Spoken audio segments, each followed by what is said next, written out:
नमः संस्कृताय। पुनः आप सभी के समक्ष एक नए विषय को लेकर उपस्थित हूँ, जो आज का विषय है हमारा गुण संधि।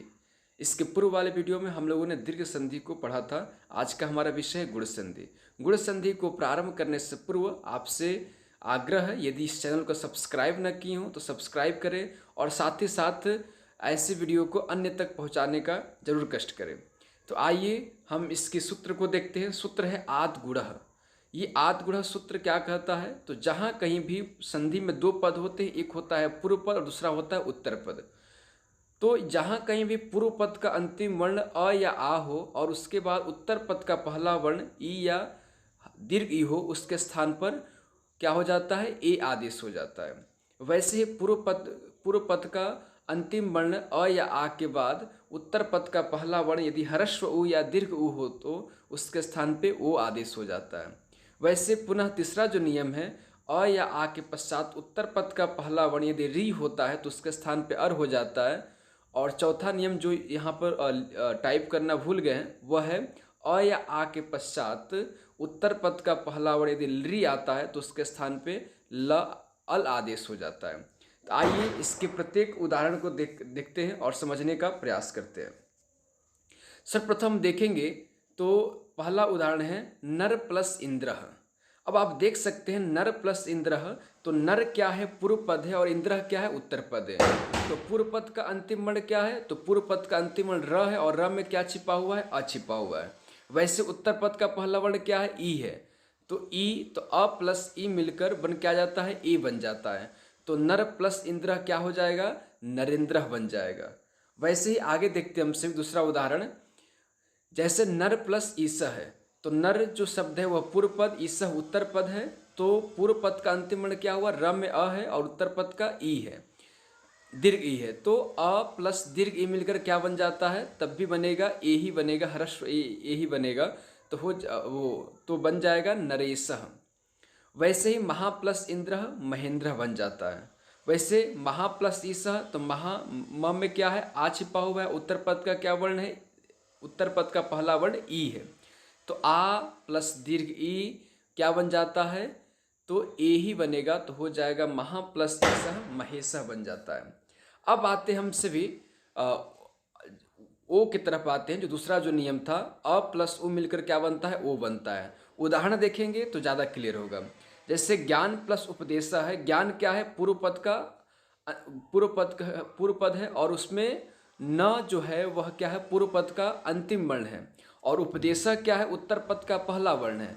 तो न में जो अ है और उपदेशा का जो उ है, तो अ प्लस उ मिलकर क्या बनता है? ओ बनता है। हम लोगों ने नियम देखा था।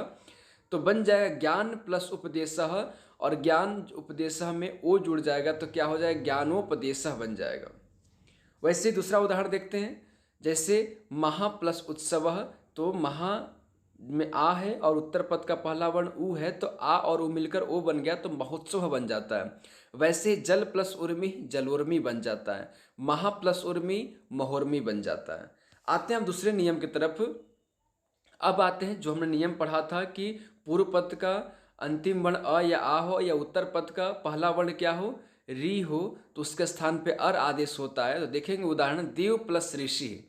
अब देव जो है वो पूर्व पद, ऋषि उत्तर पद। अब यहाँ पर देख सकते हैं पूर्व पद का अंतिम वर्ण क्या है? व में अ है और ऋषि का री है। तो अ प्लस री मिलकर क्या बनता है? अर बनता है। गुण संधि का यह नियम है। तो आइए देखते हैं इसके समस्त संधि पद को देखते हैं। तो देव प्लस ऋषि और इसमें अर जुड़ गया तो क्या हो जाएगा? देवर्षि बन जाता है। प्रक्रिया समझ में आ गई? प्रक्रिया यही है कि पूर्व पद का अंतिम वर्ण व में अ, री का र और दोनों मिलकर अर बन जाता है। तो अवशिष्ट बचता है देव, और व में ह्रस्व या हलंत व बचता है, और उसी में जब अर मिल जाता है तो बन जाता है देवर्षि बन जाता है। अब आते हम सभी दूसरे उदाहरण को देखते हैं। वैसे ही महा प्लस ऋषि क्या है? महर्षि बन जाता है। जैसे सप्त प्लस ऋषि सप्तर्षि बनता है। तो महा में क्या है? आ है और उत्तर पद का पहला वर्ण क्या है? री है। तो आ प्लस री मिलकर क्या बनेगा? अर बनेगा और बन जाता है महर्षि। अब आते हैं हम सब अंतिम जो नियम था उसको देखते हैं। हमने देखा था कि पूर्व पद का अंतिम वर्ण अ या आ हो और उत्तर पद का री या ल हो तो क्या हो जाता है, अल हो जाता है।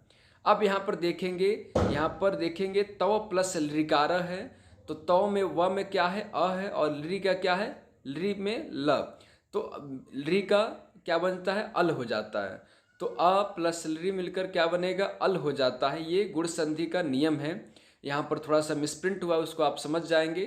तो लृ अ और लृ मिलकर क्या बन जाता है, अल बन जाता है।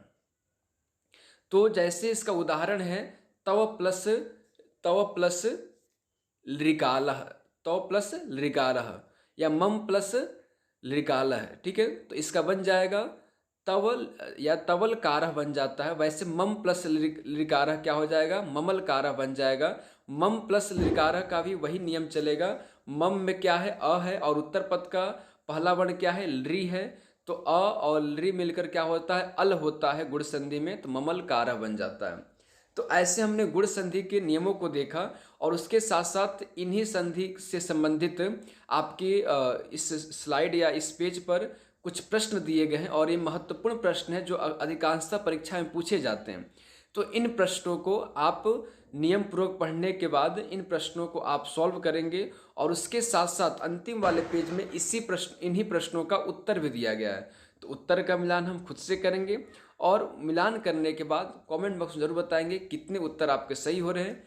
तो इस तरीके से हमने गुण संधि को पढ़ा। गुण संधि में हमने देखा अ या आ पूर्व पद में हो, और यदि उत्तर पद में यदि ई हो तो ए हो जाता है, उ हो तो ओ हो जाता है, री हो तो अर हो जाता है, और उत्तर पद का पहला वर्ण यदि लृ हो तो अल हो जाता है।